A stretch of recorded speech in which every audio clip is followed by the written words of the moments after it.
చర్చలు జాయిన్ అవుతారు. ముందుగా రాజారాం యాదవ్ గారు నమస్తే. నమస్తే. ఏంటి 24 hours అయింది, రాష్ట్ర ప్రభుత్వం నుంచి ఇంకా తీర్పు కాపీ రాలేదు, చూస్తున్నాం, వెయిట్ చేస్తున్నాం అని అంటున్నారు. సో బీఆర్ఎస్ పార్టీ తరపున ఎటువంటి ఆలోచన ఉంది, ప్లస్ బీసీ సంఘాల నుంచి ఆలోచన ఏంటి?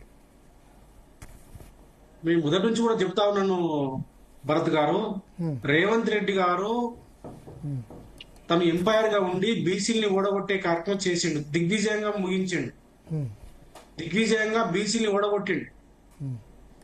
ఆయన బీసీల పక్షాన ఉంటున్నా అని చెప్తూనే కక్ష కట్టుకొని కడుపులో కత్తులు పెట్టుకొని ఆయన బలహీన వర్గాలకు వ్యతిరేకంగా ప్రతి చర్య చేసిండు.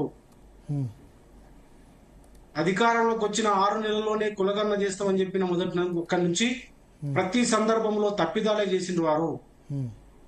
ప్రతి సందర్భంలో బీసీల్ని మోసగించిండు, ప్రతి సందర్భంలో బీసీల్ని మభ్యపెట్టిండు తప్ప ఎక్కడ కూడా నిజాయితీగా పనిచేయలేదు, నిజాయితీగా చిరుసితోటి పనిచేయలేదు.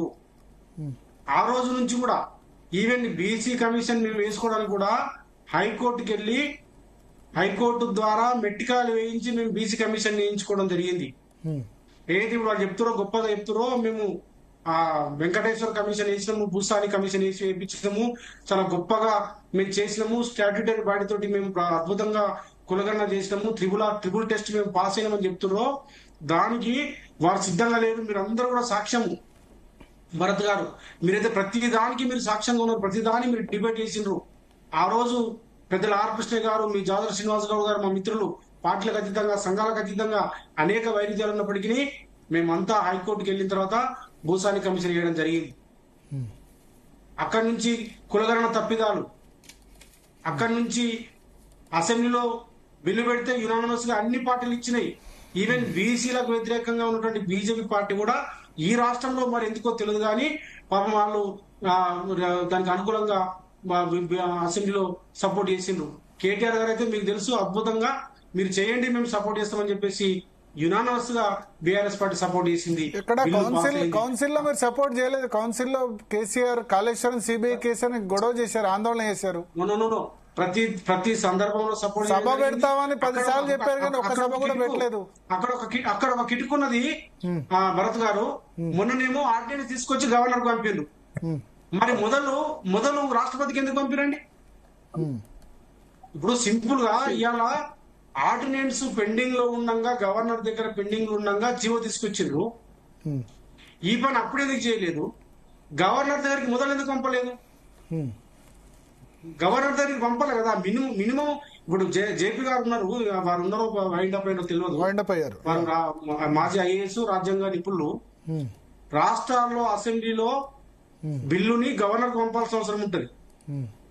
పార్లమెంట్ లో పాస్ అయిందని రాష్ట్రపతికి పంపారు కదా, గవర్నర్ పంపారు, గవర్నర్ పెండింగ్ లో పెట్టారు. మొదలు ఎందుకు పంపలేదు? ఎందుకు కారణయాపన చేసారు? ఎందుకు లీగల్ ఇష్యూలోకి నెట్టిండ్రు? ఎందుకు దీన్ని లీగల్ ఇష్యూలోకి నెట్టిండ్రు? ఇవాళ గవర్నర్ గారు ఎందుకు ఆమోదిస్తలేరు? రాష్ట్రపతి దగ్గర పెండింగ్ ఉంది కాబట్టి నేను ఆమోదించాలని చెప్పేసి అంటే గవర్నర్ అవకాశం ఇచ్చినాం కదా మనం. గవర్నర్ కి ఎవరు అవకాశం ఇచ్చిండ్రు? ముఖ్యమంత్రి గారు కేబినెట్ అవకాశం ఇచ్చింది. ఆ రోజే డైరెక్ట్ గా గవర్నర్ పంపుంటే గవర్నర్ వేరు కదా. గవర్నర్ దేమో ఈ చట్టాన్ని సవరణ చేస్తూ, రాష్ట్రపతికేమో అది వేరు ఇది వేరు. గవర్నర్ పంపిన టైప్ ఆఫ్ ఇప్పుడు భరత్ గారు, మీకు చాలా అవగాహన ఉంది, చాలా సీనియర్ జర్నలిస్టు. ఇవాళ మీరు ఒక స్టార్ గా ఉన్నారు ఈ తెలంగాణలో. అద్భుతంగా మీరు జర్నలిజం లో అద్భుతంగా మీ చర్చని, భరత్ గారి చర్చని మొత్తం చూస్తున్నారు తెలంగాణ అంతటా కూడా. మరి అట్లాంటప్పుడు ఆ రోజే గవర్నర్ పంపాలి కదా, రాష్ట్రపతికి ఎందుకు పంపిండ్రు? బిల్లు ఇక్కడ చేయాలి కదా. 9th షెడ్యూల్ అనేది మన చేతులు లేదు, అది నరేంద్ర మోడీ ఉంది. బీజేపీ ఎట్లా వ్యతిరేకము, బీసీలకు బీజేపీ వ్యతిరేకమనే కదా. ఇవాళ దేశం అంతా కూడా రాహుల్ గాంధీ గారు మాట్లాడుతున్నదాన్ని వింటున్నారు, రేవంత్ రెడ్డి గారు కాంగ్రెస్ పార్టీ చెప్పిందని మాట్లాడింది వింటున్నారు కదా. బీజేపీ దగ్గర మనం ఏం ఆశించలేం కదా, బలహీన వర్గాలకు సంబంధించి, రిజర్వేషన్ సంబంధించి. అట్లాంటి బీజేపీ, మొండి బీజేపీ, తొంటి బీజేపీ ఇస్తుందని 9th షెడ్యూల్ లో చేస్తుందని మీరు ఎట్లా నమ్ముతారు? ఎట్లా పంపిస్తారు ఢిల్లీకి? చరణ్ కౌశిక్ గారు రిప్లై సార్. ఇప్పుడు టిఆర్ఎస్ పార్టీ అయినా భారతీయ జనతా పార్టీ అయినా, ఇప్పుడు కాంగ్రెస్ పార్టీ తప్పే ఉంది చెప్పండి ఒకసారి వాస్తవం చెప్పాలంటే. మీరు తప్పేంటంటే చేసిన అన్ని తెలిసి కూడా ఇది సార్, కాదు అయ్యేది కాదు అని తెలిసి కూడా చేశారన్నది. తప్పు ఎవరు సార్? 2018 పంచాయతీ యాక్ట్ అదే కారణం కాదు. ఇప్పుడు వాస్తవం చెప్పాలంటే కోర్టులో ప్రధానంగా దాని నుంచి చర్చ జరిగింది. అది ఆర్డినెన్స్ కావచ్చు. ఆర్డినెన్స్ 6 నెలల కాలం పాటు లైవ్ లో ఉంటది. మరి ఆ ప్రకారం కూడా హైకోర్టులో ఆ సందర్భం కూడా ఆర్గ్యుమెంట్లు వచ్చినాయి. సరే అంటే ఆర్డినెన్స్ తీసుకొచ్చినాం, ఆర్డినెన్స్ తర్వాత అసెంబ్లీలో బిల్లు చేశాము. సోదరా చరణ్, నేను చెప్పిన దానికి మీరు ఆన్సర్ ఇవ్వకుండా డైవర్ట్ చేసే కార్యక్రమం బీజేపీ బీఆర్ఎస్ ఒకటని లేకపోతే డైవర్ట్ చేయకండి. మీరు యూనివర్సిటీ స్కాలర్, మంచి ఉద్యమ నాయకుడు, విద్యార్థి నాయకుడు, నా సోదరుడివి, మంచిగా అద్భుతంగా ఇలా కాంగ్రెస్ పార్టీలో మంచిగా మాట్లాడుతున్నావు, అద్భుతంగా మాట్లాడుతున్నావు. నేనేమంటే చర్చని మంచిగా చేద్దాం. మనం రాజకీయంగా దాన్ని దాటవేసే ధోరణి. గవర్నర్ దగ్గర అసెంబ్లీలో పెట్టిన బిల్లుని ఆ రోజు అన్ని పార్టీలు సపోర్ట్ చేసినప్పుడు దాన్ని గవర్నర్ పంపకుండా రాష్ట్రపతికి పంపే కార్యక్రమానికి మనం ఎందుకు అవకాశం ఇచ్చినాము? ఇలా గవర్నర్ ఏం చెప్తుందంటే రాష్ట్రపతి దగ్గర పెండింగ్ ఉంది కాబట్టి ఎస్కేప్ చేయడానికి మనకు అవకాశం ఇచ్చినామంటున్నా. అరే ఇప్పుడు కాదన్నా, దయచేసి అర్థం చేసుకోవాల్సింది అసెంబ్లీ తర్వాత ఎక్కడికి పంపాలి? గవర్నర్ గారికి పంపాలనా లేకపోతే రాష్ట్రపతి గారికి పంపాలనా? ఇది రాష్ట్రపతి గారి దగ్గర ఉంది కాబట్టి ఫస్ట్ ఎవరికి పంపాలి? దానికి సంబంధించి ఇప్పుడు మనం న్యాయ నిపుణులతోటి సంప్రదించిన తర్వాతనే పంపించిన బిల్లులు గవర్నర్ కాడ ఉన్నది, రాష్ట్రపతి దగ్గర ఉన్నది. మిగతా మిత్రులు కానీ వీళ్ళకి రిజర్వేషన్ అందరికీ ఉంటది.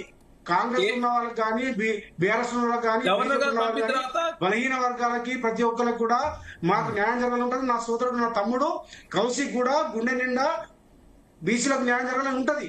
కానీ చర్చ ఏంటంటే అవకాశం ఎవరిచ్చిండ్రు? కారణం ఎవరైండ్రు? ఈ మొత్తం లీగల్ ఇష్యూలోకి ఎవరు నెట్టింది తిన్ని? ఆ రోజు ఢిల్లీలో ఎందుకు డ్రామా చేయాల్సి వచ్చింది? ఢిల్లీలో ఒక మాట చరణ్, ఒక మాట, మోడీ గారి దగ్గరికి అఖిల పక్షానికి మేము రెడీ ఉన్నామని అన్ని పార్టీలు చెప్పినాయి. ఎందుకు నరేంద్ర మోడీ గారి దగ్గరికి ముఖ్యమంత్రి గారు తీసుకుపోలేదు? ఎందుకు రాష్ట్రపతి గారి దగ్గరికి తీసుకుపోలేదు? ఇక్కడ ఎందుకు తీసుకుపోలేదంటే బీసీ సంఘాలు జంతర్ మంతర్ దగ్గర ధర్నా చేసినప్పుడు ఆల్ పార్టీని పిలిచారు. బీఆర్ఎస్ పార్టీ నుంచి భారతీయ జనతా పార్టీ మీరు కాంగ్రెస్ పార్టీ పంచుకునే స్టేజ్ ని మేము పంచుకోలేమని చెప్తారు స్పష్టంగా. శ్రీనివాస్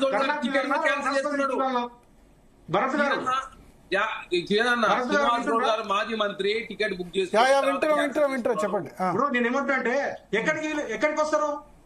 బీఆర్ఎస్ పార్టీ మాజీ మంత్రులు కానీ, బీఆర్ఎస్ పార్టీ నాయకత్వం కానీ, కేటీఆర్ గారిని, కేసీఆర్ గారిని, బీజేపీ కానీ ఎక్కడికి వస్తారు? అరే జనతా నరేంద్ర మోడీ అపాయింట్మెంట్ తీసుకుంటూ వస్తారు. నువ్వు బీసీ సంఘాలు నువ్వు పార్టీ ధర్నా పెట్టి, నువ్వు బీసీ సంఘాల ధర్నా, నీ సంఘానికి సంబంధించి ధర్నా పెట్టి ఆ ధర్నాకి రమ్మంటే ఎట్లా వస్తారు? ఇప్పుడు మీది అయిపోయింది. ఈ నరేంద్ర మోడీ దగ్గరికి రమ్మంటే వస్తారు, రాష్ట్రపతి దగ్గరికి రమ్మంటే వస్తారు. నువ్వు రాష్ట్రపతి దగ్గరికి వెళ్ళకుండా, నరేంద్ర మోడీ దగ్గరికి వెళ్ళకుండా, లేదా కేంద్ర మంత్రుల దగ్గరికి వెళ్ళకుండా, నువ్వు ధర్నా పెట్టి మీటింగ్ పెట్టి దానికి రమ్మంటే ఎట్లా వస్తారు? బీసీ సంఘాలు జంతర్ మంతర్ దగ్గర ధర్నా చేసి BRS party, Bharatiya Janata party, Congress party ముఖ్యమంత్రి, క్యాబినెట్ మంత్రులు అందరూ మీరు ఆగండి, జరిసేపు ఆగన్నా. మీరు మాట్లాడేది అయిపోయింది. మీ వర్షం చెప్పారు, మా వర్షం మమ్మల్ని చెప్పుకొని దయచేసి. తర్వాత ఏమైంది? మీరు రాలేదు. కాంగ్రెస్ పార్టీ స్టేజ్ ని మేము మంత్రులు చెప్పడం తోటి శ్రీనివాస్ గౌడ్ గారు టికెట్ కూడా క్యాన్సిల్ చేసుకున్నాడు. టికెట్ కూడా క్యాన్సిల్ చేసుకున్న తర్వాత ఏమైంది? కాంగ్రెస్ పార్టీ మళ్ళీ చంద్రమందర్ దగ్గర ధర్నా చేసినాం. ఆగన్నా ప్లీజ్. తర్వాత ఏమైంది? ఆగన్నా ప్లీజ్, మీరు ఆగాలి. జరిసేపు మీకు చెప్తాం. ఇప్పుడు విషయం ఏంటంటే గవర్నర్ గారు పంపిన తర్వాత గవర్నర్ గారు కేంద్ర హోంశాఖ సలహాకు వారి కేంద్రంకు పంపిన పరిస్థితి మనం చూస్తాం. తర్వాత ఈ ఉద్యోగాలకు సంబంధించి రాష్ట్రపతి దగ్గర పెండింగ్ ఉన్నది. తర్వాత గవర్నర్ కార్డు ఆర్డినెన్స్ సంబంధించి ఇక్కడ పెండింగ్ ఉన్నది. అదే కాకుండా తర్వాత కాంగ్రెస్ పార్టీ ఏం చేసినాం? జంతర్ మంతర్ ధర్నాలు వేస్తున్నాం. మరి మననే బీసీ సంఘాలకు సంబంధించి పిలిచినప్పుడే రానప్పుడు మనం పిలిస్తే రారని చెప్పేసి మేము పిలవకుండా అక్కడ జంతర్ మంతర్ దగ్గర ధర్నా నిర్వహించడం వాస్తవం. తర్వాత జంతర్ మంతర్ కాడ ధర్నా చేసినప్పుడు కేంద్రమే ఒత్తిడి చేస్తే జనగణన కులగణన చేస్తామని చెప్పి కేంద్రం ఒప్పుకున్నది. అది బీసీ సంఘాల క్రెడిట్. కాంగ్రెస్ పార్టీ అందులో భాగస్వాములు కావడంతో కేంద్రం జాతీయ స్థాయిలో జనగణనలో కులగణన చేస్తామని ఒప్పుకొని నార్థన్ స్టేట్ లో ప్రారంభించారు. కాబట్టి భారతీయ జనతా పార్టీ, బీఆర్ఎస్ ఇప్పుడు ఈ తప్పులకు కూడా కారణం మమ్మల్ని బలి చేసే ప్రయత్నంలో మీరు ముందుకు పోతా ఉన్నారు తప్ప కాంగ్రెస్ పార్టీ సంబంధించి ఎక్కడ కూడా చిన్న పొరపాటు చేయలేదు. కోర్టులలో చేసుకోవడానికి సిద్ధంగా ఉన్నాం. అదే కాదు నిన్న జడ్జి గారు కూడా ఏమన్నాడు, 70 మంది పిటిషన్లు ఉన్నాయి, పిటిషన్ అందరూ వాదన వినాలంటే ఇప్పటికే 2 రోజుల సంది వింటా ఉన్నాం. కాబట్టి మీకు ఇంకా టైము ఇక ఇంటానికి మాకు వేరే ఇప్పుడు 3 ఆప్షన్స్ ఉన్నాయి కౌశిక్ గారు 3 ఆప్షన్స్ ఉన్నాయి. ఒకటి సుప్రీంకోర్టుకు వెళ్ళి స్టే వెకేట్ చేయించడం, రెండోది 42% కాకుండా యథావిధిగా పాత రిజర్వేషన్లు చేయడం, థర్డ్ ఆప్షన్ హైకోర్టు విచారణ అయ్యేంత వరకు వెయిట్ చేయడం. హైకోర్టు 6 వారాలు వాయిదా వేసింది. 6 వారాల తర్వాత కూడా ఈ 30 మంది పిటిషనర్ల 70 మంది పిటిషనర్ల వాదనలు వినాలి. ఆ వాదనలకే 4-5 రోజులు పడుతుంది. పడ్డ తర్వాత మళ్ళీ జడ్జిమెంట్ రిజర్వ్ చేస్తారు. జడ్జిమెంట్ రిజర్వ్ రాయడం ఇది రాజ్యాంగపరమైంది కాబట్టి ఖచ్చితంగా దానికి 3-4 నెలలు పడుతుంది. సో ఈజీగా ఏదైనా టైం టేకింగ్ ప్రాసెస్ ఒక 5 నెలలు. హైకోర్టు జడ్జిమెంట్ పూర్తి స్థాయిలో రావాలంటే 5 నెలలు, లేదు సుప్రీంకోర్టులో స్టే వెకేట్ చేసేందుకు వెళ్తారా లేదా పాత పద్ధతిలో వెళ్తారా? 24 అవర్స్ అయింది, ముఖ్యమంత్రి కానీ మిగతా వాళ్ళు స్పందించలేదు దీని మీద. సార్ ఆర్డర్ కాపీ రాలేదు. ఆర్డర్ కాపీలో అసలు ఎందుకు స్టే ఇచ్చిండో చాలా స్పష్టంగా హైకోర్టు జడ్జి గారు చెప్పకుండా వారు నేను స్టే ఇస్తా ఉన్నాను, 6 వారాలు 4 వారాల వరకు కౌంటర్ చేయండి, 2 వారాల పాటు మేము వింటామని చెప్పేసి వారు వెళ్ళిపోయిండు. పార్టీలు కూడా అదే కౌంటర్ దాఖలు చేయండి అని చెప్పేసి ఏదైతే అసెంబ్లీలో మద్దతు ఇచ్చిన పార్టీలను కూడా కౌంటర్ దాఖలు చేయాలి, పిటిషనర్లు కూడా లిఖితపూర్వకంగా కౌంటర్ దాఖలు చేయండి అని చెప్పి చాలా స్పష్టంగా వారు వెళ్ళిపోయిన తర్వాత ఇప్పుడు ఆర్డర్ కాపీ ఇప్పుడు రాలేదు. నిన్ననే డిప్యూటీ సీఎం గారు కావచ్చు, మా పార్టీ అధ్యక్షుడు మహేష్ కుమార్ గౌడ్ గారు, పొన్నం ప్రభాకర్ గారు, వాకిటి సీఏ గారు ఆల్రెడీ ఆర్డర్ కాపీ వచ్చిన తర్వాత దాని మీద మాట్లాడతామని చెప్పడం జరిగింది. ఈ రోజు కూడా చాలా స్పష్టంగా ముఖ్యమంత్రి గారితో వాళ్ళు సమావేశం అయినప్పుడు ముఖ్యమంత్రి గారే దీని మీద ఆర్డర్ కాపీ వచ్చిన తర్వాత నేనే మాట్లాడతా, మా పార్టీకి సంబంధించి నేను మొత్తం దీనికి సంబంధించి ఆర్డర్ కాపీ చదివిన తర్వాత మేము ఏ విధంగా ముందుకు పోతా ఉన్నాం చాలా స్పష్టంగా రాష్ట్ర బీసీ సమాజానికి ఒక మంచి అంటే రాష్ట్ర ప్రభుత్వం ఎలాంటి చిన్న పొరపాటు చేయకుండా కూడా కోర్టులో స్టే వచ్చింది కాబట్టి నేను ఫర్దర్ గా మేము ఏ విధంగా ముందుకు పోతా ఉన్నాం, ఏ విధంగా 42% రిజర్వేషన్ వచ్చే వరకు రాష్ట్ర ప్రభుత్వం ఏం చేయబోతా ఉందని చాలా స్పష్టంగా ఆర్డర్ కాపీ అందిన తర్వాత నేనే మాట్లాడతానని చెప్పి చాలా స్పష్టంగా ముఖ్యమంత్రి గారు చెప్పారు. కాబట్టి కాంగ్రెస్ పార్టీ ఫర్దర్ గా సుప్రీంకోర్టు పోవడానికి కూడా సిద్ధంగా ఉంది. కాంగ్రెస్ పార్టీ బదనాం చేసే ప్రయత్నం దయచేసి మానుకోవాలా. ఒకసారి BC commission member Upendra join అయ్యారు, బీసీ కమిషన్ మాజీ మెంబర్ ఉపేంద్ర గారు ఏంటి బీసీ కమిషన్ మెంబర్ గా ఏం చెప్తారు? ప్రభుత్వం ఫాలో అయిన ప్రాసెస్ లో ప్రాబ్లం ఉందా, లేకపోతే కోర్టు సంబంధించి ఇప్పుడు ఇంతకుముందు జయప్రకాష్ నారాయణ గారు జాయిన్ అయ్యారు. వాళ్ళు ఏంటంటే సర్పంచ్ నుంచి ప్రధానమంత్రి వరకు అందరికీ తెలుసు ఇది అయ్యేది కాదు పోయేది కాదు, ఇవన్నీ డ్రామాలు అని అంటారు. ఇప్పుడు మేము కూడా ఫస్ట్ నుంచి కూడా అదే చెప్తున్నాం. ఎక్కడ మనము దీన్ని అంటే మేము 3 సంవత్సరాల కాలంలో తమిళనాడు గాని లేకపోతే కర్ణాటక గాని మధ్యప్రదేశ్ గాని కొన్ని మిగతా దగ్గర జరిగినట్టు చాలా క్షుణ్ణంగా చదివి తిరిగి వచ్చి చూస్తూ ఎప్పటికప్పుడు మేము అంటే గవర్నమెంట్ మారిన తర్వాత కూడా మేము ఒక 6 నెలల పాటు గవర్నమెంట్ లో ఉండటం జరిగింది. గవర్నమెంట్ లో వినపడుతుందా అండి? వినపడుతుంది. అదే గవర్నమెంట్ మారిన తర్వాత కూడా మరి బీసీ కమిషన్ మెంబర్ గా ఉన్నారు. ఉన్న ప్రతి సందర్భంలో కూడా మేము అంటే మాకేంటంటే ఒక 25 సంవత్సరాల నుంచి బీసీ ఉద్యమకారులుగా ఉన్నాం, బీసీ హక్కుల కోసం పోరాడుతున్నాం. కాబట్టి సరే గవర్నమెంట్ ఏదైనా కూడా మన హాయంలో ఏదో ఒకటి చేసినట్టు ఉండాలి, ఈ రిజర్వేషన్ మిగలటానికి ప్రయత్నం చేయాలి. మనం 3 సంవత్సరాలు ఒక పొజిషన్ లో ఉండేందుకు జీవితకాలంలో చెప్పుకోవడానికి ఏదైనా మిగిలి ఉండాలని చెప్పేసి చాలా విశ్వ ప్రయత్నాలు చేశాం, ప్రభుత్వానికి సహకరించాం, చెప్పాం. అంటే వాళ్ళు ఏంది అంటే మా కాడికి వచ్చేసరికి ఇది బీఆర్ఎస్ కమిషన్ అనే విధంగా వాళ్ళు అంటే బీసీ ఉద్యమకారులు అయినప్పటికీ కూడా ఆ విషయాలు తెలుసుకోకుండా వీళ్ళు బీఆర్ఎస్ కమిషన్ అనేది మేము చెప్పిన ప్రతి విషయాన్ని కూడా మేము ఎప్పటికప్పుడు కూడా అప్డేట్ చేశాం గవర్నమెంట్ కి, కానీ పక్కకు పెట్టారు, కానీ వినలేదు. కానీ మొదటి నుంచి మనం చెప్పేది ఏంటి అంటే చాలా స్పష్టంగా ఇదంతా కూడా ఇది ట్రిపుల్ టెస్ట్ మీద ఆధారపడేటువంటి అంశము. ఈ ట్రిపుల్ టెస్ట్ కాదని మనం పోయేటట్టు లేదు అని చెప్పేసి ఎన్నో సార్లు చెప్పినాం. ఆ ట్రిపుల్ టెస్ట్ లో ఏమంటున్నాడు అంటే డెడికేటెడ్ కమిషన్ వేయాలి, ఎంక్వైరీ చేయాలి, షుడ్ నాట్ ఎక్సీడ్ 50% అని చెప్పినాడు. ఆర్టికల్ 141 ప్రకారము ఒకసారి సుప్రీంకోర్టు జడ్జిమెంట్ వచ్చిన తర్వాత భారతదేశంలో ఏ హైకోర్టు గాని సుప్రీంకోర్టు గాని దానికి బైండ్ ఓవర్ అయి ఉండాలి అనేది భారత రాజ్యాంగంలో చెప్పబడి ఉన్నది. కాబట్టి మేము చాలా స్పష్టంగా చెప్పినాము.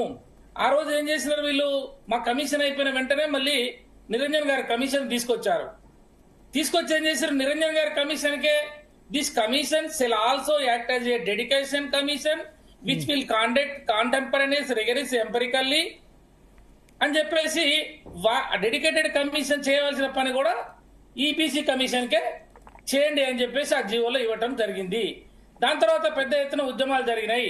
ఇక్కడ బీసీ కమిషన్ చేస్తే ఇది నిలబడదు, ఇది డెడికేటెడ్ కమిషన్ చేయాలని చెప్పేసి చాలా సందర్భాలలో ధర్నాలు, రిప్రజెంటేషన్లు ఇవ్వడం చేసినా కూడా పట్టించుకోకపోతే ఆర్ కృష్ణ గారు హైకోర్టులో పిటిషన్ వేసి ఇది ఇట్లా ఉన్నది, రూల్ పొజిషన్ ఇట్లా ఉన్నది, వీళ్ళేమో రెగ్యులర్ కమిషన్ కి ఇచ్చారని చెప్తే అప్పుడు హైకోర్టు మొట్టికాయలు వేసి ఇది కాదు నాయన డెడికేటెడ్ కమిషన్ వేసి చేయాలని చెప్తే గానీ డెడికేటెడ్ కమిషన్ వేయడం జరిగింది. సరే డెడికేటెడ్ కమిషన్ కూడా వాళ్ళు ఎట్లా చేయాలి? ఆర్టికల్ 340 ప్రకారం వేయాలి. భారత రాజ్యాంగంలో ఆర్టికల్ 340 ఉంది. ఆ 340 ప్రకారం దాన్ని అపాయింట్ చేయాలి. లేదంటే second option 1952 commissioner of enquiries act కింద వేయాలి. లేదంటే స్టాటిస్టిక్స్ యాక్ట్ ఉన్నది, దాని కింద వేయాలి. ఈ 3 పొజిషన్లు వేస్తే మాత్రమే నిలబడే సందర్భాలు ఉంటాయి. కానీ వీళ్ళు కాకుండా కేవలం బీసీ వెల్ఫేర్ డిపార్ట్మెంట్ తోటి జీవో తీసుకొచ్చారు. దాంట్లో జనగణన అని చెప్పారు. మళ్ళా కొంతకాలానికి మళ్ళా జీవో వేరే తీసుకొచ్చి ప్లానింగ్ డిపార్ట్మెంట్ అని చెప్పారు. సింగిల్ మ్యాన్ కమిషన్ వేస్తే సింగిల్ మ్యాన్ కమిషన్ కి ఇన్ఫ్రాస్ట్రక్చర్ లేదు, అక్కడ ఆఫీస్ సిబ్బంది లేదు, వాళ్ళకి సరైనటువంటి ఎక్విప్మెంట్స్ లేవు, సర్వే సంస్థలు లేవు. ఇవన్నీ లేకుండా ఖాళీ ప్లానింగ్ డిపార్ట్మెంట్ తోటి ఆదరా పాదరా మొగడా అని చెప్పేసి అనేక రకాలుగా బయటికి పోయినరు. ఏం చేసుకొచ్చిర్రు ఏం సంగతో అంటే అక్కడ కూడా గతంలో చేసిన దానికి బీసీలని పర్సంటేజ్ తక్కువ చేస్తే కూడా దాని మీద కూడా అనేక రకాల కోర్టులో పిటిషన్లు వేయడం జరిగింది. అంటే వీళ్ళు మొదటి నుంచి కూడా ఏదైతే సుప్రీంకోర్టు జడ్జిమెంట్ ఉన్నదో ఆ జడ్జిమెంట్ ను కనుక ఫాలో అయ్యి మేము చెప్తా ఉన్నాం. అనేక సందర్భాలలో మేము ప్రధాన ప్రతిపక్షగా అయినప్పటికీ కూడా అయ్యా తమిళనాడు దీనికి ఒకటే మార్గం ఉన్నది, భారతదేశంలో మనం గెలిచి బయటపడాలంటే మాత్రం సరే పార్టీలు ఏదైనా కావచ్చు, మనము బీసీలకు రిజర్వేషన్ కావాలని కోరుకునే వాళ్ళం కాబట్టి అన్ని పార్టీలు కూడా ఆ రోజు అసెంబ్లీలో చర్చ తీసుకొచ్చి బిల్లు పెట్టినప్పుడు ముక్త కంఠంతో కూడా వాళ్ళు ఇవ్వటం జరిగింది. అంటే ప్రభుత్వానికి భారతీయ జనతా పార్టీ గాని బీఆర్ఎస్ గాని మిగతా వాళ్ళందరూ కూడా సహకరించారు. ప్రజా సంఘాలు బీసీ సంఘాలు కూడా సహకరించాయి. కానీ ఒకటే వీళ్ళందరి ఆందోళన ఏంటి? వీళ్ళందరి అంటే మీరు రూల్ ప్రకారం పోతే ఈ పంచాయతీ ఉండేది కాదు. ఈ రూల్ ప్రకారం పోకుండా ఉండటం వల్లనే ఈ రకంగా జీవోలు తీసుకొచ్చేసి ఆర్డినెన్స్ అంటారు, బిల్లులు అంటారు. సరే బిల్లులు ఇక్కడి నుంచి గవర్నర్ పంపిరు, గవర్నర్ నుంచి మనము కేంద్రానికి పంపేటప్పుడు ఆర్టికల్ 31C కింద పంపారు వీళ్ళు. ఆర్టికల్ 31B కింద పంపితే అది జరిగేది. ఆర్టికల్ 31C కింద పంపేది ఏ సందర్భంలో తమిళనాడు పంపారు కాబట్టి వాళ్ళు తమిళనాడు యాక్ట్ తెచ్చుకొని అది యాజ్ ఇట్ ఈజ్ గా పంపారు. అంటే తమిళనాడులో దానికన్నా ముందే రిజర్వేషన్ ఉన్నది, ఆ రిజర్వేషన్ దాటి ఉన్నది కాబట్టి జయలలిత గారు అమెండ్మెంట్ చేసుకున్న సందర్భాలలో ఆ 9th షెడ్యూల్ లో పెట్టినప్పుడు వాళ్ళు ఏంటంటే దాని ప్రొటెక్షన్ అడిగారు. కానీ ఇక్కడ ఏ చట్టం లేకుండానే మనం రిజర్వేషన్ దాటిపోకుండానే మనకు ప్రొటెక్షన్ అని చెప్పారు. అంటే అదొక ఇల్లీగల్ గా పంపారు. అంటే సరే ఇప్పుడు లీగల్ ఇల్లీగల్ ఒకటి, ఇవి ఎన్ని చేసినా సరే 50% కోటా దాటదు అన్నది ఉన్నప్పుడు ట్రిపుల్ టెస్ట్ లో ఇవన్నీ చేసినా ఏం లాభం? Empirical data, BC dedicated commission ఇవన్నీ చేసినా అక్కడి దాకా రాలే కదా. 50% దాటదు, రిజర్వేషన్లు దాటొద్దు అన్న పరిమితి అన్నది ఉన్నప్పుడు ఎట్లా పాసిబుల్ అవుతుంది? అంటే ఇప్పుడు ఏమైతుంది, ఇది హైకోర్టులో పిటిషన్లు, హైకోర్టు నుంచి సుప్రీంకోర్టుకు వెళ్తుంది పంచాయతీ. ఈ సుప్రీంకోర్టుకు పంచాయతీ వెళ్ళినప్పుడు జరిగేది ఏంటి అంటే అక్కడ వాళ్ళు అడుగుతారు ప్రమాణాలు. అంటే మీరు ఇది పెంచమని అడుగుతున్నారు కాబట్టి మీ దగ్గర కాంటెంపరరీస్ రిగరస్ ఎంపెరికల్ ఎంక్వైరీ ఉన్నదా అంటే క్షేత్రస్థాయిలో 88 కోట్ల పేజీల సమాచారం ఉన్నది. వినే అదే ఇంప్లీడే కాలే మీరు పిటిషన్ బీసీ అంటారు, మీరు బీసీ ఇంప్లీడ్ అయ్యారా? మీకు చెప్పండి, బీసీ కమిషన్ మెంబర్ మాజీ ఇంప్లీడ్ కాలే, మీ బీఆర్ఎస్ పార్టీ ఎవరన్నా ఇంప్లీడ్ అయ్యారా? మీరు బీఆర్ఎస్ పార్టీ వాళ్ళు భారతీయ జనతా ఎవరన్నా, ఆర్ కృష్ణ గారు తప్ప ఎవరన్నా మీరు ఇంప్లీడ్ అయ్యారా? అందరు బీసీల గురించి మాట్లాడతారు, బీసీల రిజర్వేషన్ ఉండాలని చెప్తారు. కానీ బీఆర్ఎస్ పార్టీ ఒక్కలన్నా ఇంప్లీడ్ అయ్యారా? మీ పార్టీ నుంచి కానీ మాజీ సభ్యులు కానీ ఎవరన్నా? మళ్ళీ అందరూ వచ్చి బీసీల రిజర్వేషన్ కావాలంటారు. ఏమన్నా చేసిరా మీరు? మీరు చెప్పండి. ప్రతి దాన్ని తప్పు పట్టే ప్రయత్నమే తప్ప ఒక్క దాన్ని సమర్థించిరా? అసెంబ్లీలో బిల్లు పాస్ అయితే వాకౌట్ చేసి బీఆర్ఎస్ పార్టీ వెళ్ళిపోతారు, కౌన్సిల్ లో వెళ్ళిపోతారు. కేసీఆర్ గారు వివరాలు నమోదు చేసుకోరు, కేటీఆర్ గారు నమోదు చేసుకోరు, హరీష్ రావు గారు నమోదు చేసుకోరు. అదే కాకుండా మా పొన్నం ప్రభాకర్ గారు BRS party Bharatiya Janata party వాళ్ళు ఇంప్లీడ్ గారు కేసినట్టు ఎవరు ఇంప్లీడ్ గారు మళ్ళీ వచ్చి మేము మీరు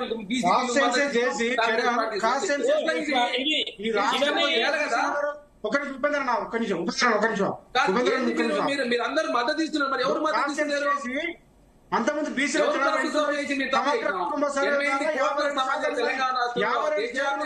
జనాభాని ఎవరన్నా దేశంలో కులగన్న చేసిర్రా? 5% బీసీలు తగ్గించి మీరు బీసీల గణకారం చేసినారు. ఎక్కడ తక్కువ చేసిర్రా? బీసీల గణకారం చేసినారు. ఎవరు తక్కువ చేసి లెక్కలు బయట 5% ఎవరు తగ్గించారు. చెప్పిరండి 5% అన్నది? ఎవరు 52% ఉన్నటువంటి అరే బీసీలు తెలంగాణ 5% రాష్ట్రంలో అరే ఇదే వస్తున్నా.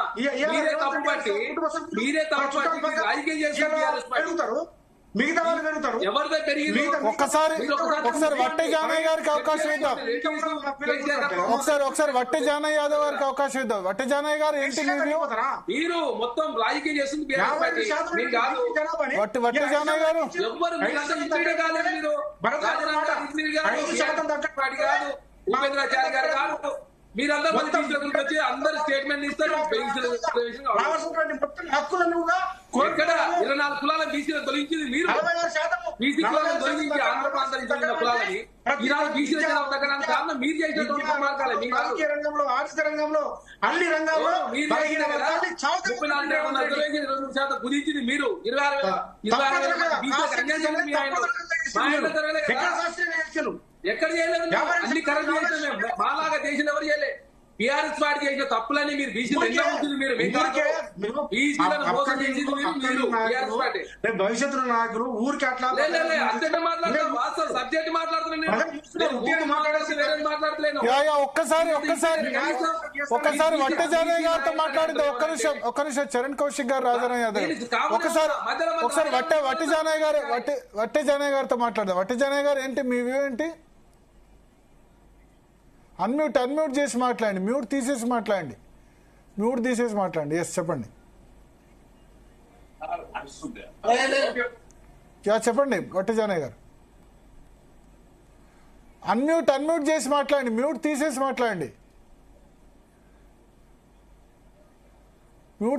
మాట్లాడండి. ఇప్పుడు మాట్లాడండి. మీరు మాట్లాడుతూనే ఉండండి. కంటిన్యూ చేయండి. మాట్లాడుతూనే ఉండండి. వట్టి జానయ్య గారు పీసీఆర్ లేకపోతే ఫోన్ ఇన్లోకి తీసుకోండి వట్టి జానయ్య గారిని. ఆలోపు ఉపేంద్ర గారు. సో ఇప్పుడు అల్టిమేట్గా 50% దాటింది. ఏంటి ప్రాబ్లం? 50% దాటింది. ఇవన్నీ ఏం చేసినా లాభం లేదు కదా. 50% దాటొద్దు అన్నది మెయిన్ హైడల్ ట్రిపుల్ టెస్ట్ లో. ఇప్పుడు అదే 50% దాటనీకి వీల్లేదు అని చెప్పి షుడ్ నాట్ ఎక్సిడ్ 50% అనేది కృష్ణమూర్తి కేసులో చెప్పడం జరిగింది. ఫైనల్ గా అది 2010లో వచ్చింది కాబట్టి దాన్నే ప్రమాణంగా తీసుకొని ఈ దేశంలో ఈ రిజర్వేషన్ల అంశాల పట్ల అనేక రాష్ట్రాలలో సబ్సిక్వెంట్ గా వచ్చిన సురేష్ మహాజన్ గానీ లేకపోతే మిగతా అన్ని కేసులలో కూడా ఇదే చెప్పడం జరుగుతా ఉన్నది. దానికోసమే మేము ఇవన్నీ దాటనీకి మీరు ముందుకు పోవడానికే మేము సహకరించినాం కానీ మేము ఎప్పుడు కూడా వాళ్ళు చేసేదానికి మేము అడ్డుపడట్లే. చరణ్ గారు ఇప్పుడు మేము మాట్లాడేదానికి అడ్డుపడుతున్నారు కానీ వాళ్ళు చేసేదానికి మేము ఎప్పుడు కూడా వాళ్ళు అసెంబ్లీలో నేను రాజకీయ పరంగా కాకుండా మీరు బీసీ కమిషన్ మెంబర్ గా ఏం చేయాల్సి ఉండే ఏం చేయాలి? ఇప్పుడు ఏం చేయాలి? సరే జరిగింది. ఇప్పుడు రాష్ట్ర ప్రభుత్వం ఏం చేయాలి? రాష్ట్ర ప్రభుత్వం ఇది చిలికి గాలం అనేది సుప్రీంకోర్టు కాడికి వెళ్తుందండి. సుప్రీంకోర్టులో కూడా వాళ్ళు అడిగేది ఏంటంటే చివరిగా ఫైనల్ గా ఏమైతుందంటే రిజర్వేషన్లు పెరగాలంటే కాంటెంపరీస్ రిగరస్ ఎంపరికల్ ఎంక్వైరీ ఉన్నదా అని చెప్పేసి అని అంటారు. వీళ్ళు చేసినవన్నీ కూడా అక్కడ చూపిస్తే అక్కడ వాళ్ళు ఎక్విప్మెంట్స్ ఏం వాడారు, ప్రమాణ పద్ధతులు ఏంటి, ఇవన్నీ కూడా కోర్టు సాటిస్ఫాక్షన్ అయితే ఏమన్నా కోర్టు అవకాశం ఇస్తే పెంచుకుంటారు. కానీ వీళ్ళు చేసిన విధానాలే తప్పులు తడక అవన్నీ కూడా మరి కోర్టులో అక్కడ. సరే ఇప్పుడు మీరు అప్పుడు కేసు వేసిన తర్వాత బీసీ డెడికేటెడ్ కమిషన్ ద్వారానే చేశారు కదా. డెడికేటెడ్ కమిషన్ దాని విషయంలో హైకోర్టు ఉపేంద్ర గారికి యాడ్ చేస్తాను. చెప్పండి. ఉపేంద్ర గారికి యాడ్ చేస్తాను నేను. రాజ్యాంగంలో ఎక్కడ కూడా 50% బార్ అని చెప్పలేదండి. చెప్పలేదు కానీ సుప్రీంకోర్టు చెప్పింది. నెంబర్ 2 చాలా చెప్తా. ఒక్క నిమిషం ఇక్కడ మీకు యాడ్ చేస్తున్నా ఉపేంద్ర అన్న. నెంబర్ 2 ఎక్కడ కూడా ఎప్పుడైతే 19 లో అయితే ఈడబ్ల్యూఎస్ రిజర్వేషన్ తీసుకొచ్చిండ్రో 50% బీసీల వరకు వచ్చారు 50%. నేను అనేది ఏంటంటే బలహీన వర్గాలు ఈ దేశంలో ఏ రకంగా మా నోరు మూయబడుతున్నాయి, ఏ రకంగా అన్యాయానికి గురవుతున్నాయి ఉదాహరణ చెప్తున్నాను. కానీ ఇప్పుడు మీరు ఈ 2019 తర్వాత కూడా మహారాష్ట్ర బీహార్ లో వచ్చిన తర్వాత మహారాష్ట్ర బీహార్ లో కొట్టేశారు అంటున్నా. ఈడబ్ల్యూఎస్ వచ్చిన తర్వాత కూడా బీహార్ లో మహారాష్ట్రలో కొట్టేశారు. దురదృష్టవశాత్తు ఏంటంటే భరత్ గారు మీకు తెలుసు ఇలా బాబాసాహెబ్ అంబేద్కర్ కృషి ఫలితంగా రాజ్యాంగబద్ధంగా ఎస్సీ ఎస్టీ సోదరులకు వాళ్ళకు రిజర్వేషన్స్ వచ్చినాయి. అద్భుతంగా వాళ్ళకు అన్ని రకాలుగా వాళ్ళకు సేఫ్టీ గార్డ్స్ ఉన్నాయి. కానీ బలహీన వర్గాలకు వచ్చి విషయానికి వచ్చారనే దేశంలో రకరకాల ఈ ఇంతకుముందు రాజేంద్ర లాస్ట్ ఇయర్ నిన్న మాట్లాడుతున్న సందర్భంలో ఇక్కడ ఒక కులము బీసీలో ఉండి ఇంకో దగ్గర ఎస్సీలు ఇంకో దగ్గర ఎస్టీలు ఇంకో దగ్గర ఇట్లా రకరకాలు ఉండడం వల్ల కేసీఆర్ గారు ఒక గొప్ప మాట చెప్పారు ప్రతిసారి. అంటే దాన్ని ఇలా సందర్భంగా చెప్తున్నా నేను, రాష్ట్రాలకే రిజర్వేషన్లు అప్పచెప్పాలి. ఏ రాష్ట్రాలకు ఆ రాష్ట్రం, కొన్ని రాష్ట్రాలు ఈ దేశంలో ఒక మాట నాకు ఒక్కటి నిమిషం అవకాశం ఇవ్వండి భరత్ గారు. ఈ దేశంలో ఇది పెక్యులర్ కంట్రీ. ఈశాన్య రాష్ట్రాల్లో మొత్తం ట్రైబల్స్ ఉంటారు, మధ్య భారతదేశంలో ట్రైబల్స్ ఉంటారు, కొన్ని రాష్ట్రాల్లో ఎస్సీల యొక్క జనాభా ఉన్నటువంటి రాష్ట్రాలు ఉన్నాయి, కొన్ని రాష్ట్రాల్లో బీసీ జనాభా ఎక్కువ ఉన్నటువంటి రాష్ట్రాలు ఉన్నాయి, కొన్ని రాష్ట్రాల్లో అగ్రకులాలు ఎక్కువ ఉన్నటువంటి రాష్ట్రాలు ఉన్నాయి. అందుకోసమే ఏ రాష్ట్రాలకు ఆ రాష్ట్రాలు అప్పచెప్పాలి, ఏ రాష్ట్రాలకు ఆ రాష్ట్రాలకు అప్పచెప్పాలని చెప్పేసి పెద్దలు కేసీఆర్ గారు ప్రతి సందర్భంలో చెప్తా ఉన్నారు. ఇలా రాష్ట్రాలకు కనుక అప్పచెప్తే ఇలా దేశంలో నరేంద్ర మోడీ గారి ప్రభుత్వం ఉన్నది, రేపు రాహుల్ గాంధీ గారు కూడా చెప్తా ఉన్నారు మా ఎజెండా ఇలా రాష్ట్రాలు అద్భుతంగా ఏ రాష్ట్రాలకు ఇచ్చుకోవచ్చు. చెప్పండి ఉపేంద్ర గారు ఏదో చెప్పాలనుకుంటారు. రాష్ట్రాలకు రిజర్వేషన్ అధికారం ఇవ్వడం అనేది నేరం, అడిగితే జైల్లో పెట్టాలి. అట్లాంటి ప్రశ్నని అట్లాంటిది కావాలని అడిగితే జైల్లో పెట్టాలి. కాబట్టి అసలు రాష్ట్రాలకు రిజర్వేషన్ అధికారం ఇవ్వడం అనేది నేరం. అది రేవంత్ రెడ్డి అన్నారా? ఓకే, ఏ కాంటాక్ట్ రేవంత్ రెడ్డి అన్నారు. నేను చెప్తున్నాను ఏం మాట్లాడి దాన్ని తీసుకొచ్చి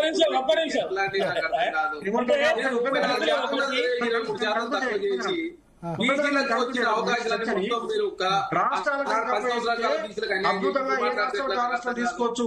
ఒక మాట అన్ని వ్యవస్థలు మాకు వ్యతిరేకంగా నిలబడుతున్నాయి, జుడిషియరీతో సహా మాకు వ్యతిరేకంగా నిలబడుతున్నాయి. ఆర్గ్యుమెంట్ జరగలేదు. రేపు సుప్రీంకోర్టు మొత్తం సుప్రీంకోర్టు అయినా కూడా మనం ఆర్గ్యుమెంట్ చేయాల్సిందే కదా.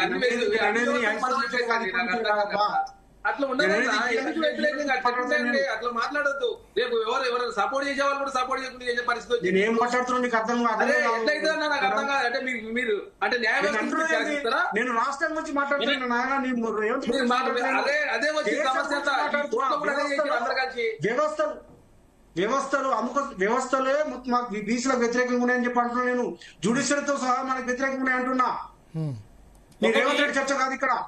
భరత్ అన్న ఒకటి ఏంటంటే మనవాడు చెప్పిన దానికి ఒక నిమిషం కౌశిక్, నేను ఏమంటున్నా, ఇంతకుముందు మనవాడు చాలా అంటే సింఘ్వి గారు తీసుకున్నటువంటి ఆర్గ్యుమెంట్స్, వారు భారత రాజ్యాంగం చదివినటువంటి వ్యక్తి, ఈ దేశంలో అనుభవం ఉన్నటువంటి సుప్రీంకోర్టులో ఒక పెద్ద 10 మెంబర్లు ఆయన ఒక వ్యక్తిగా ఉన్నటువంటి అతను కూడా వారు ఏం చెప్పినారంటే భారత రాజ్యాంగంలో ఇది ఎక్కడ కూడా క్రైటీరియా లేదు, చెప్పాడు.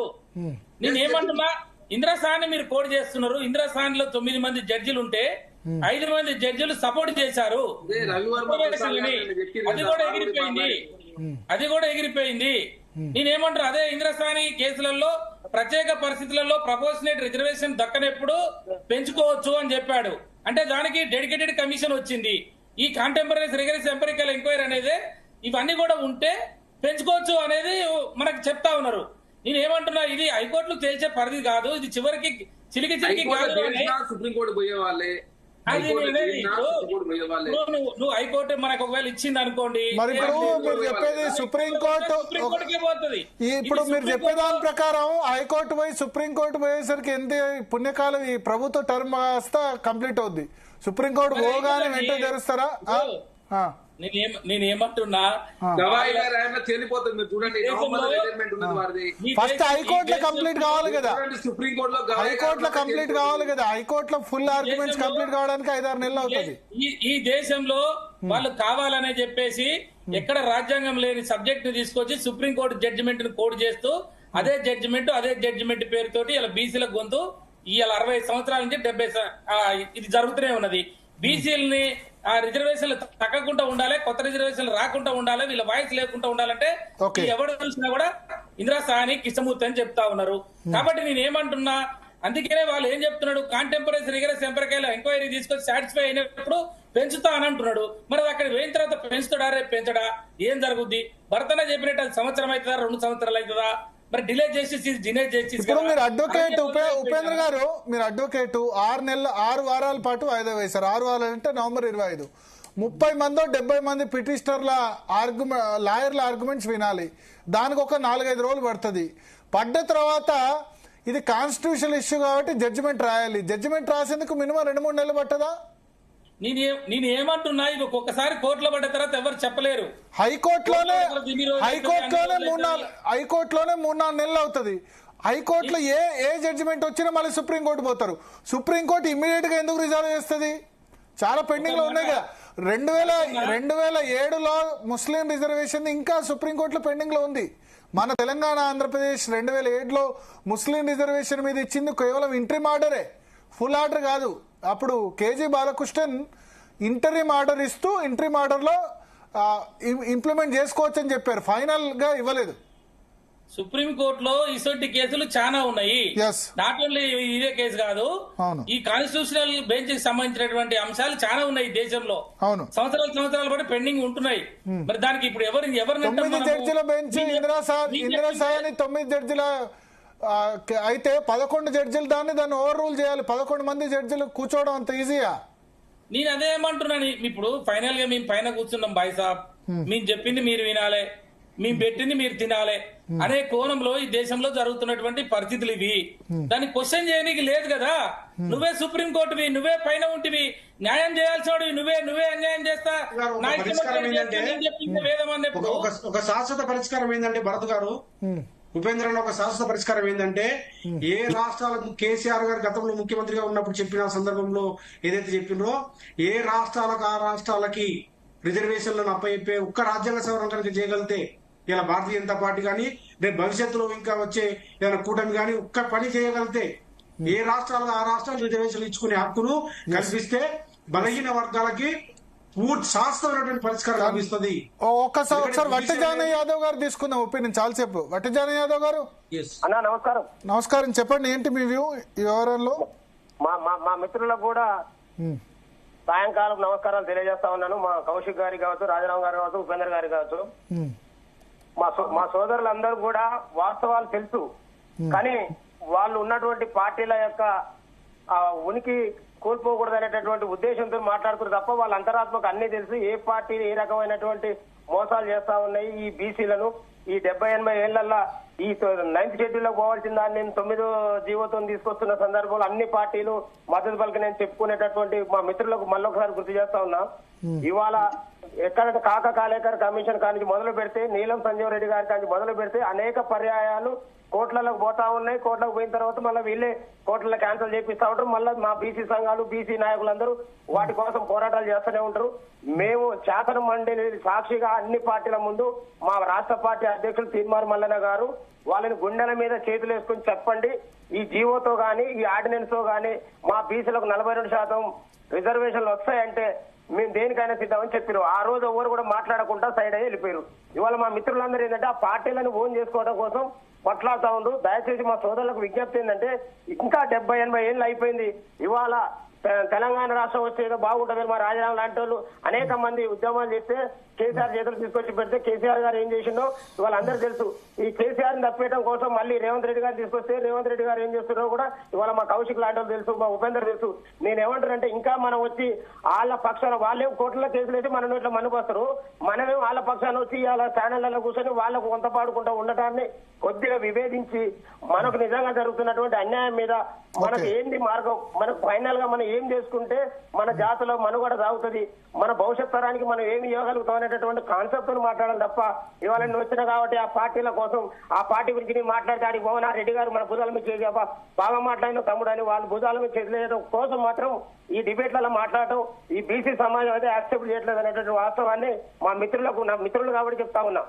ఎందుకంటే ఇవాళ ఈయన చెప్పింది కావచ్చు, ఆయన చెప్పింది ఏ రకంగా చూసినా ఈ జీవాలతోని వీటితోని కాదనేటటువంటి వాస్తవాన్ని మా పార్టీ మొదటి నుంచి మాట్లాడుతూనే ఉంది. ఇవాళ చివరిగా జరిగింది కూడా రేపు ఏం మాట్లాడతారండి అది ఇవాళ అందరికీ తెలుసు. రేవంత్ రెడ్డి మేము పార్టీ పరంగా ఇస్తారు. ఈ పార్టీ పరంగా వాళ్ళు ఇచ్చేది ఇవాళ ఈ రాష్ట్ర జనాభాలో కావచ్చు, దేశ జనాభాలో కావచ్చు, బీసీల యొక్క చైతన్యం ఎంత ఉంది, బీసీల యొక్క వాటా ఎంత, ఇవాళ మన ఓట్లు మనం వేసుకుని ఏం చేయాలి మరి, ఏం చేయాలి? అంటే నేను ఏమంటున్నా అంటే ఈ పార్టీలు ఏవి కూడా మా బీసీలకు ఏ రకమైనటువంటి లబ్ధి చేకూరుతాం. ఎందుకంటే బీసీలు ఐక్యమైనంటే వీళ్ళ పునాదులు వదిలిపోతాయి కదన్న. అందుకని మా సోదరులకు విజ్ఞప్తి ఏంటంటే ఇంకా మీరు ఆ పార్టీలలో ఉండి ఆ పార్టీలకు ఏదో మీరు వాళ్ళకి ఏదో మెప్పు పెట్టినట్టుగా వాళ్ళ మెప్పసరం మీ పార్టీలకు వస్తే రిజర్వేషన్స్ వస్తాయా సరే? ఆ పార్టీలు మీ పార్టీలో నేను మా పార్టీ అంటే మా జాతుల్ని చైతన్యం చేసుకుని మా ఓట్లు మేము వేసుకుంటామే. ఎక్కడున్నా ఇవాళ అగ్రవర్ణాలకు వ్యతిరేకంగా ఓటు అనేటటువంటి నినాదంతో ముందుకు పోయి అగ్రవర్ణాలకు ఓటేది ఎక్కడ ఎవరు నిలబడ్డా మా బీసీలో ఓటేసుకున్న కాన్సెప్ట్ పోతాం. ఇవాళ మా పార్టీలకు వస్తే 100% వస్తుంది. మా పార్టీ అధికారంలోకి వస్తే 1,00,000 కోట్ల బడ్జెట్ అన్నాం. ఇవాళ వీళ్ళు తీసుకుపోతున్నటువంటి పదవులన్నీ మాకే వస్తాయి కదా. అందుకనే కదా ఇవాళ రాజ్యాధికార పార్టీ ఈ రాష్ట్రంలో ఉద్భవించింది. బీసీలను ఉద్ధరించడం కోసం వచ్చిన పార్టీ. వీళ్ళందరూ ఏ పార్టీలో ఉన్నా ఆ పార్టీలో బానిసలుగా అట్లా కాడ ఉండాల్సింది. ఎందుకంటే నేను కూడా పనిచేసి వచ్చినటువంటి రాజారాం యాదవ్ గారు ఏదో అంటారు. రాజారాం గారు మీరంతా బానిసలుగా ఉండాల్సిందే అంటారు. అనానా మా వీళ్ళందరూ కూడా రాజారాం యాదవ్ కావచ్చు, శరణ్ కౌశిక్ కావచ్చు, వీళ్ళందరూ ఏమంటే వాళ్ళు వాళ్ళ పార్టీల మనుగడ కోసం మాట్లాడు వాళ్ళ అంతరాత్మ వాళ్ళ గుండెల మీద చేసి చెప్పాలంటే ఇవాళ ఈ జీవనతో వస్తే మా పార్టీ నిజంగా మాకు న్యాయం చేస్తారనే కాన్సెప్ట్ ఉంటే వాళ్ళని మాట్లాడమని చెప్పండి. మేము అంబేద్కర్ చుట్టూ పని చేసినప్పుడు నీ తీర్మానం ఎక్కడో నువ్వెక్కడో తెలియదు. నువ్వు లాంగ్వేజ్ సరిగ్గా మాట్లాడాలి. ఎవరి గురించి ఏం మాట్లాడతావు నువ్వు? బానిసలు గినిసలు ఎవరా బానిసలు? రాజారాం గారు వాళ్ళ నువ్వు పార్టీ కోసం నువ్వు ఆ పార్టీలలో మనం బానిసలే. నేను కూడా పనిచేసి వచ్చినా నా తీర్మార్మాలని ఆడున్నా నేను ఆడున్నా వాళ్ళు మీరు రియలైజ్ అయినా వచ్చినావు. ఇవాళ కేసీఆర్ ఇవాళ రాష్ట్రాన్ని విషయంలో పొందబెట్టాం. నేనైతే మళ్ళీ అయితే నీళ్ళ కాడ కూర్చొని మేము ఆయన కాడ వంత భారతలే వాళ్ళు ఇంత చైతన్యం వచ్చినాక కూడా ఇంకా 30 ఏళ్ళ నుంచి కొట్లాడుతున్నాం మేము. మా జీవితం అంతా పోయింది దాంట్లో. ఇంకా దొరలకాన్ని కొట్లాడుతున్నారు కదా. అందుకనే నేను అనేది మీరు దొరలకాన్ని ఉండండి. ఇంకా కూడా మీ గుండెల మీద చేసుకుని మాట్లాడమంటున్నా. ఈ జాతర చూస్తామని మనం మాట్లాడి ఇంకా ఆ దొరలు కొత్త కలుపుకుంటా దొరల కాడ పాంచం ద్వారా అనేటటువంటి దాన్ని బయటికి రమ్మని చెప్తా ఉన్నాం. నువ్వు ఏమని అనుకో మన జాతులు మనల్ని ఇవాళ ఈట పరిస్థితికి వస్తా ఉంది. దొరల కాడ చెప్పేసి ఎవరిని సంప్రదించకుండా ఏ బీసీ సంఘాలు సంప్రదించకుండా నువ్వు బంధు పిలిపించినావు. ఇలా మొత్తం బంధు అంతా ఫెయిల్ అయిపోయింది రాష్ట్రంలో. అంటే అన్ని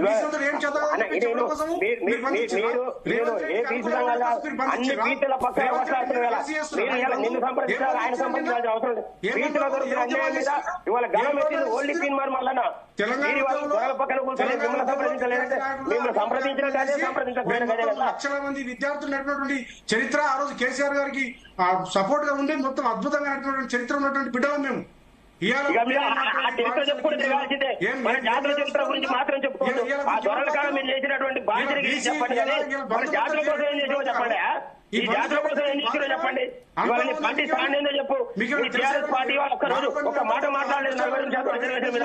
నువ్వు అల్ల కూర్చొని ఇంకెందుకు మాట్లాడుతున్నావు? నాయకులు ఏ మేధావుల్ని ఇలా మండలకు అనుకూలంగా పోరాటం చేసి ఇలా మన కాలంలో చేసినటువంటి ఆర్ కృష్ణ లాంటి వాళ్ళు ఏ పార్టీలో ఉండొచ్చు, నారగోని లాంటి వాళ్ళు అనేక మంది ఉన్నారు.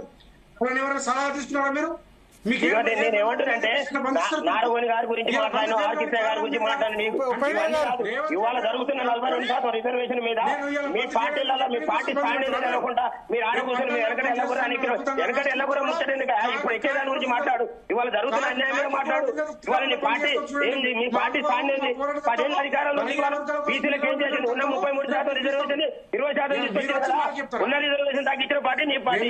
ఇవాళ నీ పార్టీ గురించి నువ్వు గొప్పగా మాట్లాడుతుంటే నువ్వు మాట్లాడుకో. దొరల కలిసి బయటగా అప్పుడు నీకు తెలుస్తుంది ఇక్కడ ఏం జరుగుతుంది అనేది. నేను అయ్యాల నుంచి ఆడ పని చేసిన చేసినావు. నువ్వు తెలంగాణ వచ్చావు, నువ్వు చేసావు, నేను చేసావు, అందరం చేసావు. అందరం తీసుకుపోయి దొర ముందర పెట్టాం కదా.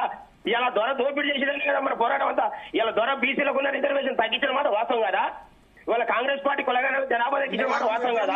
ఇంకా ఆ పార్టీల పక్కన కూర్చొని ఆ పార్టీలు బీసీ సమాజం మిమ్మల్ని వెళ్ళేస్తుంది ఇక్కడ. అందుకని మీరు ఆలోచన చేసుకోండి. మన బీసీలందరూ చేతిలో ఉంటలేదు అన్ని బయటికి. నేను నమ్మింది రంపాలంటే ఇలా నువ్వు వచ్చి నువ్వు పోగానే మీ ఎండ మేమంతా రావాలా? నా అంటే మనం దొరల పక్కనే ఉండండి కానీ బీసీలకు వ్యతిరేకంగా మాట్లాడకండి.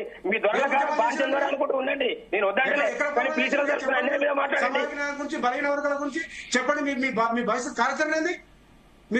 మా కార్యాచరణ మా మేనిఫెస్టో మీరేందుకు చెప్పండి. నువ్వు ఇంకా 10 ఏళ్ళ కోసం 10 ఏళ్ళు దోపిడీ చెప్పండి. ఉపేంద్ర గారు ఏదో మాట్లాడారు. మీరు ఇంకా దోపిడీ చేసిన పార్టీలలో ఉండి ఉపేంద్ర గారు ఒక్క నిమిషం వట్టి జానయ్య గారు ఒక్క నిమిషం ఉపేంద్ర గారు.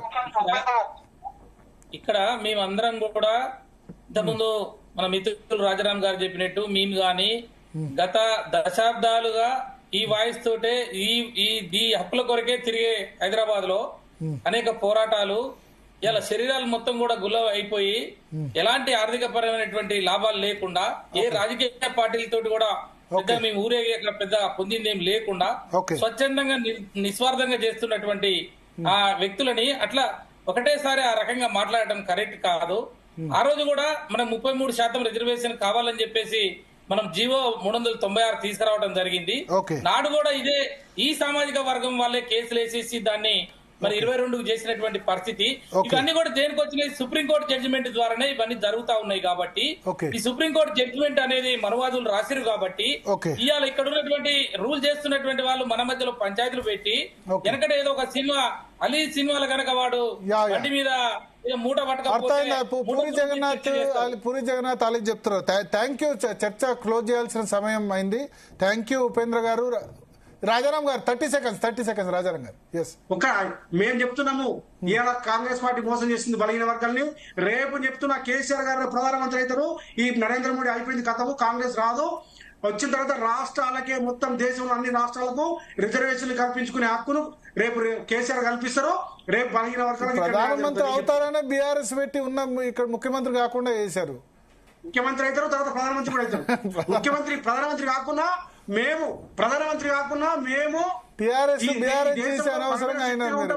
మేము రిజర్వేషన్ సాధించుకుంటాము. టీఆర్ఎస్ చేసి ముఖ్యమంత్రి కూడా కాకుండా మహారాష్ట్ర ఉన్న తెలంగాణ మీద కాన్సన్ట్రేట్ చేయకుండా మహారాష్ట్ర పార్టీ రిజర్వేషన్లు అయితే బీసీలకైతే న్యాయం చేయదు అని చెప్పేసి తేలిపోయిందండి. ఇది గాలిగా చిలికి చూద్దాం ఏం చేస్తుంది కాంగ్రెస్ ప్రభుత్వం. చూద్దాం. థ్యాంక్ యూ ఉపేంద్ర గారు, రాజారాం యాదవ్ గారు, వట్టి జానయ్య యాదవ్ గారు, చరణ్ కౌశిక్ గారు. సో మొత్తానికి స్పందన 3 ఆప్షన్స్ ఉన్నాయి. నేను ఇంతకుముందు చెప్పినట్టు సుప్రీంకోర్టుకు వెళ్ళి స్టే వెకేట్ చేయడం, పార్టీ పరంగా 42% రిజర్వేషన్లు ఇచ్చి ముందుకెళ్లడం, లేదా హైకోర్టులో కంప్లీట్ అయ్యేంత వరకు వెయిట్ చేయడం. 4th ఆప్షన్ కూడా ఒకరు సజెస్ట్ చేశారు. ముస్లింలను బీసీ పొలిటికల్ రిజర్వేషన్ ఎక్స్క్లూడ్ చేస్తే బీజేపీ సపోర్ట్ ఇవ్వచ్చేమో అని ఒకళ్ళు మెసేజ్ చేశారు. 4th ఆప్షన్ అది కూడా చెప్తున్నారు. చూద్దాం ఏం చేస్తుంది అన్నది చూద్దాం. రైట్. ఇక నెక్స్ట్ టాపిక్ లోకి వెళ్లే ముందు డిఎన్ఏ